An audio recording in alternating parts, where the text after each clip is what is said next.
welcome to the Aquatic Lounge, and I'm excited to hopefully provide you guys some additional information. Some of this you may have kind of a feel for intuitively. I know when we've done workshops at the Aquaculture Lab in Ruskin, the Tropical Aquaculture Lab, we've had retailers and wholesalers that do a really good job, but they don't understand some of the things going on in shipping water, in the bags and shipping water.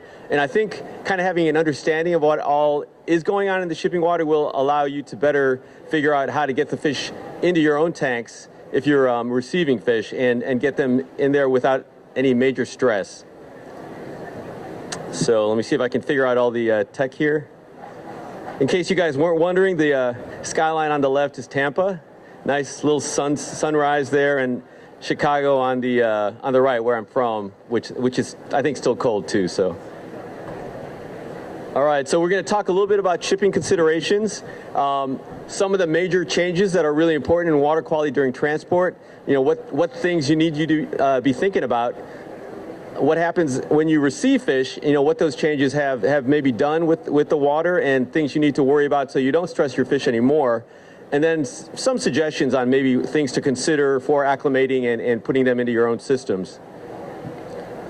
So obviously you guys know lots and lots of fish come out of Tampa International as well as Orlando for transport all over the place. The boxes probably aren't that big, but for illustrative purposes, we made them pretty big. A lot of considerations, you guys know a lot of these already. Obviously, how long is the flight going to be? How much fish can you pack into the water so that they're going to be okay on the other end? What are their specific social issues? Are they going to like beat each other up? Are they going to, if you put too many together, all those things? Obviously, if you can fast the fish to allow them to reduce the amount of things that they're going to be putting in the water, like feces, for example, and ammonia, which we'll talk about. Size of the bag, water to air volume ratio, any additives. Obviously, everyone's using some sort of insulated box with an outer box. And then, of course, oxygen, temperature, and ammonia. People kind of know about those things, but then, do you really understand kind of how those things, especially ammonia, is interacting with other things going on in the shipment? So, all right, this is leaving Orlando or Tampa. I had to put a little graphics here. May or may not be followed by a shark, I'm not sure. And at the other end, of course, at your location, they're going to be brought over. Maybe not quite as bouncy, but you never know. Sometimes things happen in shipping. So the fish, obviously go through different things depending on where they're going, how far they're going, etc. So oxygen, temperature, and ammonia, everyone pretty much is aware of that, and they're kind of handling that, whether it's by using 100% oxygen in the bag, using cold or heat packs in the insulated box, depending on where it's going, where it's coming from. Ammonia, everyone kind of knows about ammonia, but again, we're going to talk a little bit more about that. So I know, again, some of you are familiar with this, but it'll help to kind of bring this all together. There's total ammonia, which you guys measure with your test kits, right? And that's a combination of unionized ammonia, which is considered more toxic, and unionized ammonia is really the thing that we're going to worry about and discuss a little bit more in this talk, and how some of the other parameters will affect that. And then ionized ammonia, which is, we say, is less toxic. Ammonia in general is not a good thing, but it is less toxic if it's ionized, and we'll talk about all that a little more.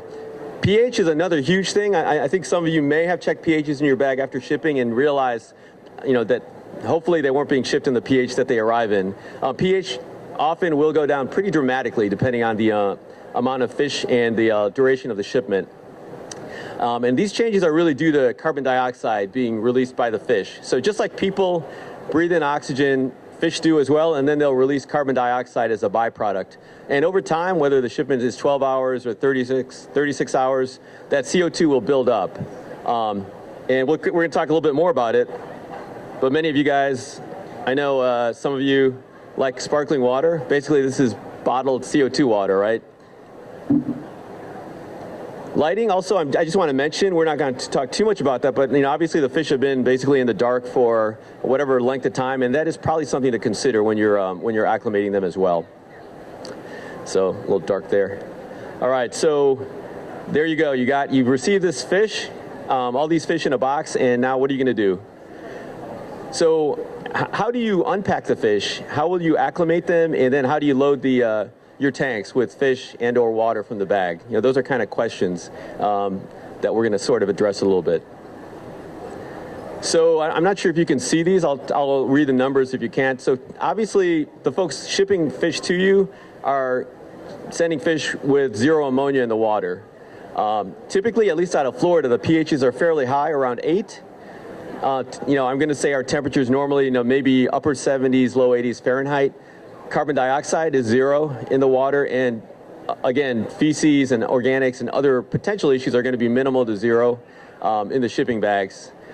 Post-shipping, and I'm just saying 24 hours. I know a lot of shipments may be less than that. Anyone want to give me a guess on what total ammonias can be? Anybody? Lori? No ideas? Okay. So we'll say that on the next slide.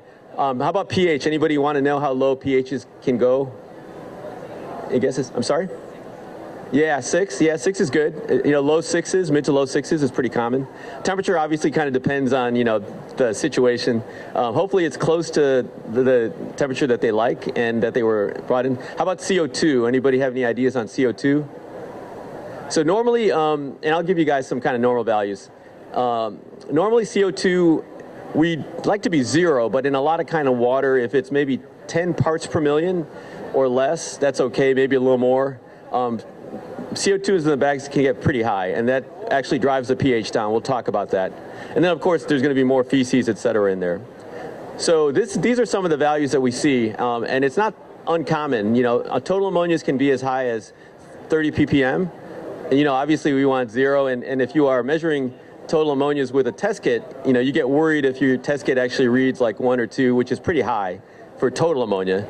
As I mentioned, total ammonia is a combination of unionized, kind of more toxic ammonia and ionized, and that'll depend on pH as well as temperature. pHs can drop to 6 or maybe, you know, a little bit above that typically, and again, out of Florida, our pH is starting at 8, so the CO2 is actually driving that pH down. Carbon dioxides, we've measured 60 to 80 ppm, which is, again, significantly higher than 10. And it actually sounds bad, but it is actually good when we'll talk about how the ammonia, the more toxic ammonia is affected by that pH drop. And then, of course, the feces, et cetera, is going to vary. So this is kind of like my, this is my demo break shortly, the next slide. So carbon dioxide in water forms carbonic acid. And any of you guys that drink Coca-Cola or Sprite realize that the fizziness is CO2, right? As well as in sparkling water. So I did a little demo here, and I'm going to need somebody who's brave and doesn't mind checking pH for me real quick. Laura, you want to do it? Or no, you. Yeah, what's your name? Peter. Yeah, Peter, come up here. All right, so we're going to take a little quick break to come down. So Peter, what I want you to do is you opened up a fish bag. I want you to go ahead and grab that syringe right there and pull up 10 cc's of water. All right, so this is, we're going to pretend this shipping bag came out after about 24 hours of shipment. All right, and give me the bag so I can hold it for you. All right, so now each of those tubes, if you want to pull up that, put 5 cc's in each of those, and then you can put it back in the slot there.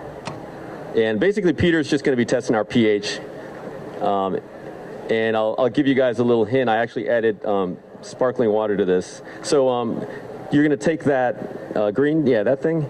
It's kind of child-proof. I don't know if you've opened those. You got to kind of push down and open it. Yeah. So put 6 drops in the.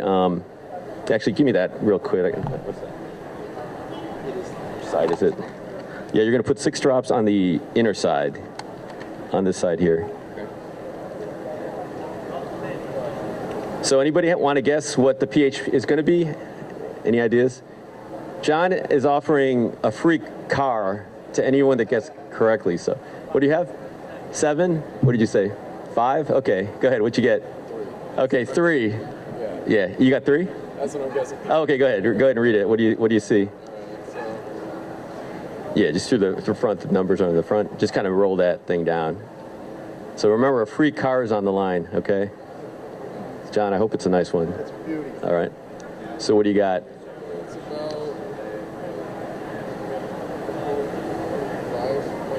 5.5. Okay, about 5.5. So again, depending on the shipment, and I added maybe a little bit more, a 6? Okay, so it's 5.56. Now what I want you to do is to take that bag here, and we're gonna aerate it. And in about another couple minutes, actually let's aerate it right here. This is a square bag, right? Yeah. No, yeah. Let's try that. We're gonna risk it, yeah. All right, so we're going to wait a couple of seconds, and while we're waiting, I want you guys to tell me your best shipping stories. I'm kidding, you don't have to do that. So what are we doing right now? Does anybody want to tell me what's happening in the bag? Yeah, Peter. Adding oxygen, raising the pH. Right, so what's raising the pH? Right, so Peter said they're adding oxygen, raising the pH. So what's raising the pH? Lowering the CO2.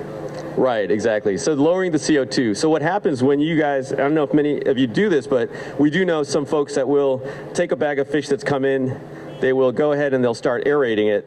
And you think that's good, but a couple things happen. Number one, if you guys recall, you're actually filling the folks on the other end are filling the bag with pure oxygen, which, normal air is about maybe 21% oxygen. So you're using pure oxygen, which is 5 times that when we fill bags. So that means the air is super saturated and the water gets super saturated. We can get oxygen levels in bags for shipping like 15, 20. It can get pretty high, which is good. I mean, the fish can handle that, and it actually helps as the oxygen decreases over the shipment. When you open the bag upon receipt, even if your DO, your oxygen levels in the water are like maybe 7 or 8, and we like 5 to 8 parts per million for the fish to be happy. Even if your water in the bag is 8, as soon as you open that bag up, all the oxygen that was really higher in concentration than the air escapes. And at the same time as you start aerating it, that oxygen level is going to decrease. And many times, and obviously these fish are shipped in, in relatively high density to reduce freight costs. Often by the time, a couple minutes pass, the oxygen levels can be 0 or 1. So even though you aerate it, what you're actually doing is you're driving the oxygen out. And as you mentioned, you're driving the CO2 out, which, as we talked about, drops your pH. I've got some more graphics, and we'll show you that. So why don't you go ahead and measure the pH again now, and you can just dump the water, original water, in that little cup right there. So he's going to check the pH. We only aerated it for a couple minutes, and if you guys were doing this at your facility, you'd probably be aerating it for 5, 10, 20 minutes, however long you're going to acclimate, depending on how you acclimate. Again, and I know people do things differently. I'm just telling you some of the methods that we've seen. And do you want me to hold that, or are you good? Yeah, I feel more comfortable. Yeah, sure. Oh, I got it. I got the water. Okay, I got you. Oh, yeah, no problem. All right, so, okay, again, this is for another car. Does anybody want to guess what the pH change is? That's way off. I'm not guessing again. You say 6? Okay, so he said it was starting at about 5.56. So anybody else? 7? Okay, we got a 7. How about you? What do you think, Peter? We'll go with a 7? Okay, go ahead. Let's see what happens. We didn't really do it that long. I didn't want to bore you guys for too long waiting. So let's see what happens.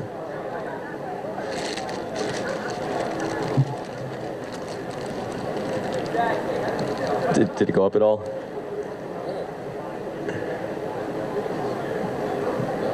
No? Oh, okay. All right. Okay, we're gonna do what I know. We're gonna do what I did before then, which is we're gonna wait till the end and redo it. So, all right. So we're gonna wait a little bit. I'll have you redo it. Yeah, we didn't really aerate that long. So, all right. So that was kind of a false alarm, but we'll get back to it. So I'm gonna go back to this, and then Peter, I'll call you back up. All right. Okay. So you guys have delayed. You gotta wait now, and see.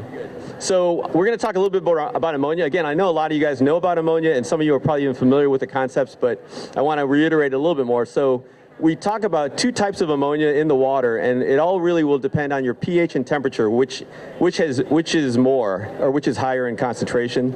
Your total ammonia is going to be a given number. If you measure 1 or 2 or 3 or 30 or 28, it's going to be a combination of unionized and ionized ammonia. And depending on your pH and temperature primarily, will determine which is more toxic and which is the less toxic ammonia. So that's kind of what the point of these 2 figures here are. So does anyone know where ammonia comes from? Peter? Organics in the water. Lori? Fish poop? Okay, so that's kind of the standard answer, which is fine, and that is some of it. But again, what people don't realize is just like people, we make ammonia. Okay, so and it's not coming, and people urinate it out in our urea. So where does the ammonia come from? So this is what happens. Ammonia, pretty much whether we're dealing with aquaculture or aquariums, is coming originally from fish food. All right. So what ammonia is a breakdown product of proteins. So whenever you feed protein, you're basically increasing the amount of ammonia after the fish eats it. The proteins. I don't know. Some of you may have had or remember your biochemistry, but protein's made up of a lot of little pieces called amino acids. And when those amino acids are split, ammonia is released and goes into the blood of fish and people. Now, if people had ammonia in their blood, it's bad. It causes a lot of problems. So we will take that ammonia after we've eaten protein, and that ammonia will be transferred to our liver, and our liver will turn it into urea, which is safe. And then our urea will be stored in our bladders, urinary bladders. Fish, on the other hand, because they're in water, they can kind of release the ammonia immediately, and they'll just basically eat protein, the ammonia will be released in their blood, and then it'll come out through their gills. So most of the ammonia in water in these bags is actually coming from food that they ate maybe a couple days ago or a day before that they've been digesting. And even if they're not being fed, just like people, we're going to start eating our own mussels or whatever, because we need protein on a daily basis. And that ammonia is released through their gills in the water. So that's where ammonia is really, most of it's coming from, not as much from feces, although some of it can come from there. So I love little feces there at the end. All right, so again, there's a lot of guidelines that you may see out there when we talk about the unionized portion, which is the more toxic ammonia. And this is out of Ed Noga's book. He's a veterinarian that wrote a really great book on fish disease and fish health. So for the unionized form, we say if you measure 1, that's pretty much going to be lethal. Anything 0.05 and above is sublethal, still bad. In general, because we work with so many different species, we like to tell people 0, ideally 0. You're going to have some fish that are really sensitive to it and others that aren't. So how do you calculate this unionized form? Because when you test the ammonia, you're actually getting both forms, and your kit won't make a difference. Won't differentiate. So I took this table, and I apologize, there's a lot of numbers, but I think if you guys can look from top to bottom and left to right, you guys see how the numbers get bigger, whichever way you go. So what that shows is as your temperature increases, the fraction of the total ammonia measure is going to be higher. And likewise, as the pH increases, you can see it goes a lot higher. So if we're at like 77 degrees Fahrenheit, and your pH is like 6.5, your fraction is going to be 0.0018. But look what happens when you get to 8. It actually jumps up significantly. It's 0.05, right? So if you looked at kind of the ratio, it's a huge jump. And going to 8.5, you can see that it's almost like 100 times as high, right? So just a small shift in pH is going to shoot the amount of the unionized form. And that's kind of why we did the whole trouble of doing the aeration of the carbonated or CO2 water.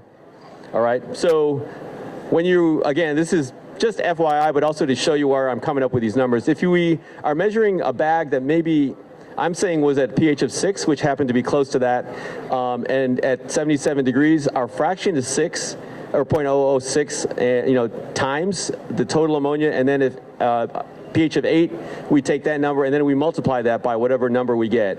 So as I mentioned, some of the bag water we've measured as high as 20 to 28 parts per million because of all the ammonia that the fish are releasing. If you multiply that and we compare the 6 pH to the 8 pH, if you multiply the first number by 20, you get 0.012. And if you guys remember the lethal numbers we said were 1 and 0.05 were issues. So this is below that sublethal number. It's still kind of high, but it's better than it was. Now if we take, and that's kind of happy fish there. If you take the pH at 8, if you guys, we'll check that at the end, but if you aerate it completely and get it back up to the pH, drive all the CO2 out, and you do your math, the 20 ppm total you measure times the fraction, which is the bad ammonia or the more toxic ammonia, 0.05, you get a level of 1.076 parts per million. And again, going to the numbers we use, an unionized ammonia of 1 is really toxic. All right, so this is just a graphic to kind of remind you as the pH drops, you have less of the unionized, which is toxic, and more of the ionized, which is less toxic. Likewise with temperature, same deal. As the temperature drops, the amount of toxic ammonia decreases and the less toxic ammonia increases.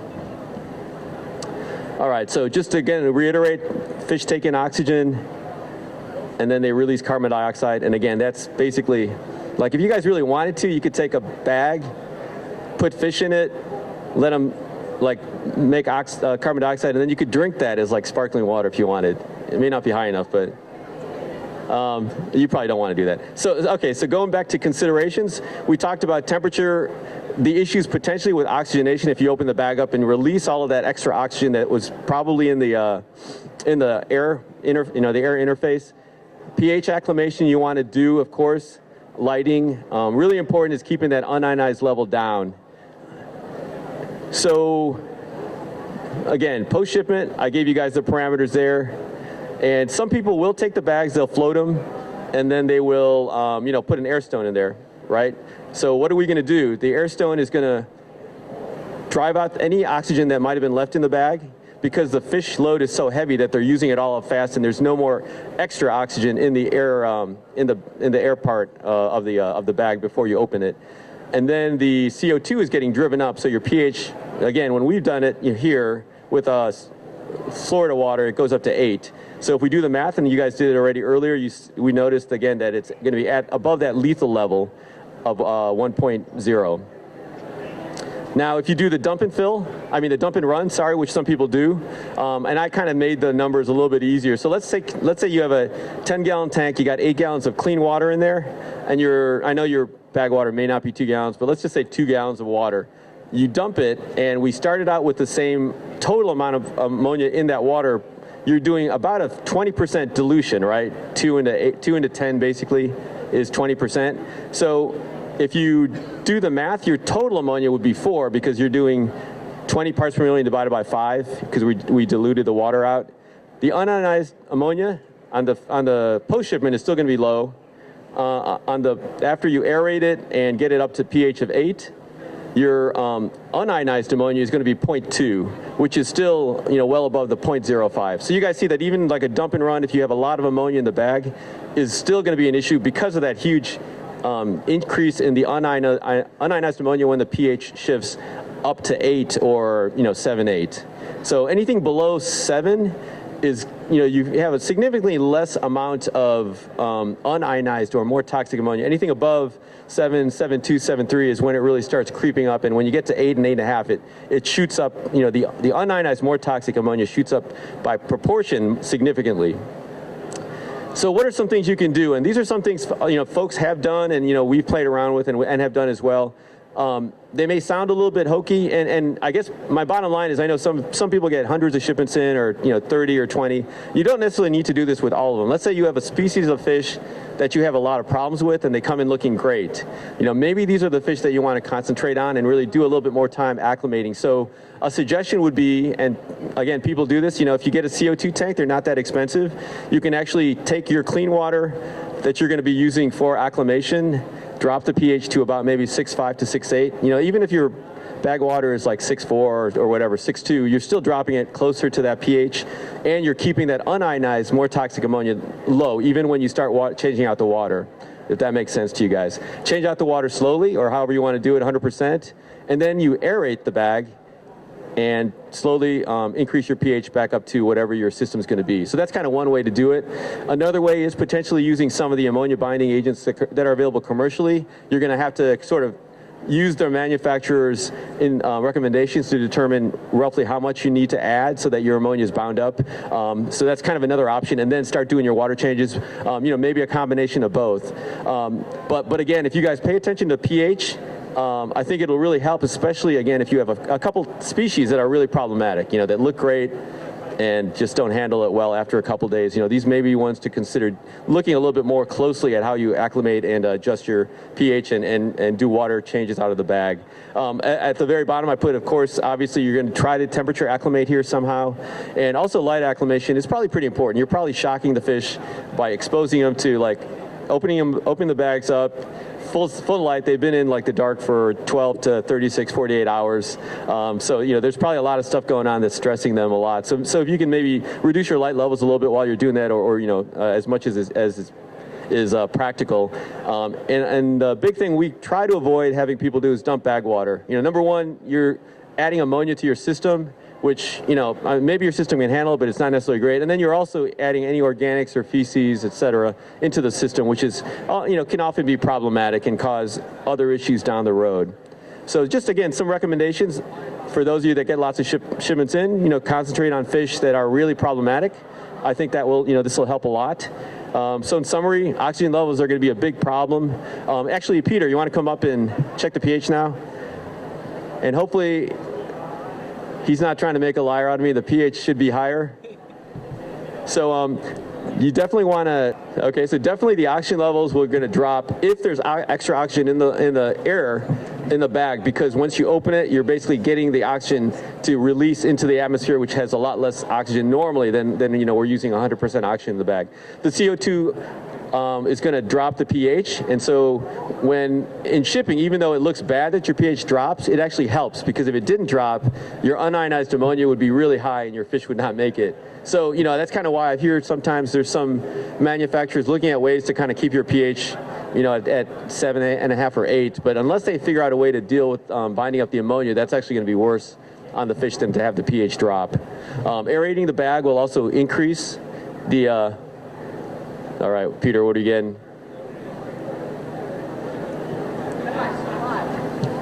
6.5. 6.5. Okay, I added too much. I went overboard. When I did this at the lab, I actually got it up to 8, like in 8 minutes. So I added a little bit too much of the sparkling water, but you guys kind of get the idea. It will increase over time, especially if you are not doing it in kind of a rush like I am. So, but I appreciate that, Peter. Thank you. So increasing the aeration in the bag will increase your pH and increase the amount of that toxic ammonia, the unionized ammonia. We talked a little bit about lighting. I think lighting is probably not, people don't worry about it a lot, but it probably is something to think about. Fish are going to be under a lot of different stressors when they come in.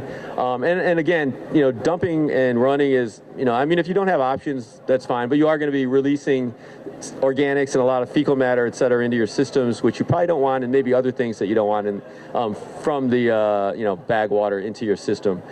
So bottom line, in red I have there, if you guys kind of understand what we were talking about with CO2, carbon dioxide, and why and how it's related to unionized ammonia and why your pH is related to that, I think you've hopefully gotten a lot out of this talk. And I think those are probably pretty key. And again, one of the big interesting things when we did a wholesaler-retailer program at the lab was a lot of the wholesalers and retailers had no idea, again, with shipping water, actually changes occurred over time.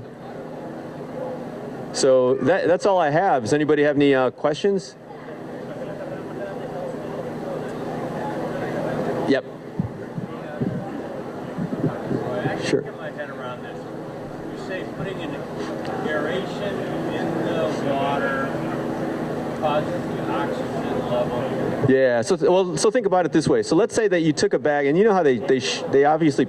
So the question was, why does putting aeration in the bag drop the oxygen? So I'm talking about a shipping bag, right? So when they're shipping it, they're using pure oxygen in the bag, right? Because they want to increase as much oxygen in the water as possible. If they just used air, it would not be high enough.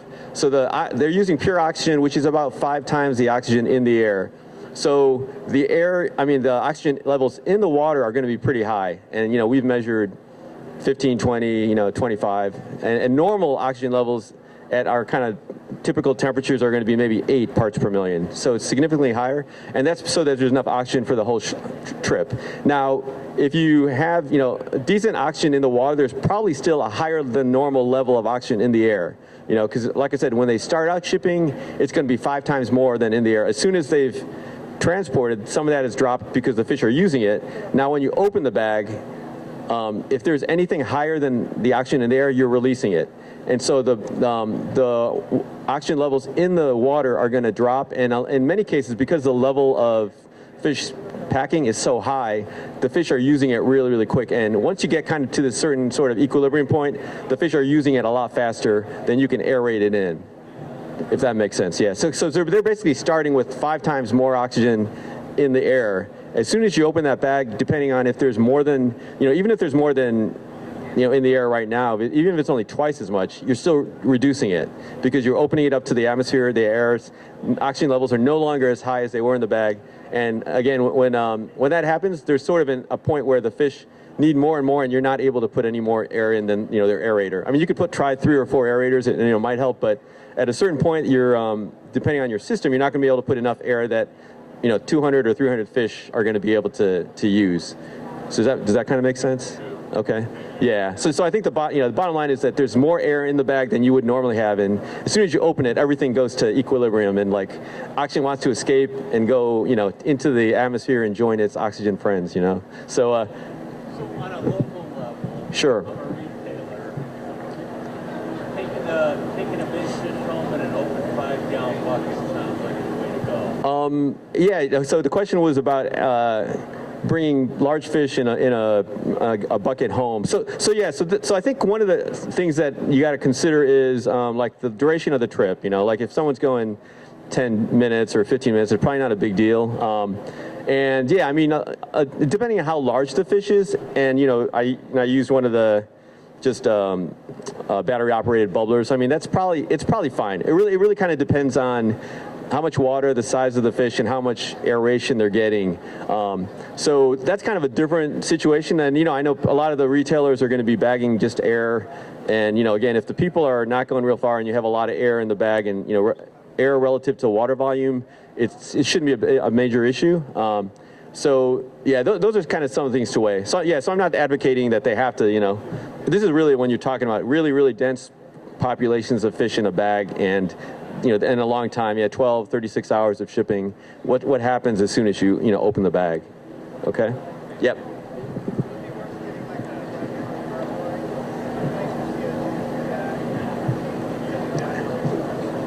Yeah, definitely. So James was talking about taking a carboy of water and adding CO2 to that, with a CO2 tank to drop the pH. Yeah, no, that would be a great idea. And then you could just use that to do water changes out of your bag. You want to kind of try to make sure that you're doing a decent change, and if you want to check the ammonia to get an idea, that'll help. But yeah, I think that, I mean, like I said, there are people that actually do this, and I think it helps reduce the ammonia level shock. I've been and work with people that do the dump and run, people that do partial water changes. Even like I showed, if you do a partial water change in the bag with your water, you're going to shoot the pH up, and you're still going to have a much higher unionized, more toxic level because of that shift. Is not proportional.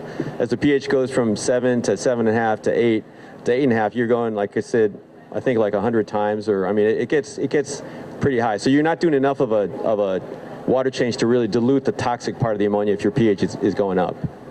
Great. Well, thank you guys. Also on that table, if you guys are interested, I actually have a podcast called Aquarium Mania. My producer was in town, so he gave me some of those to hand out. If you're not familiar with it, I think it's a pretty fun podcast.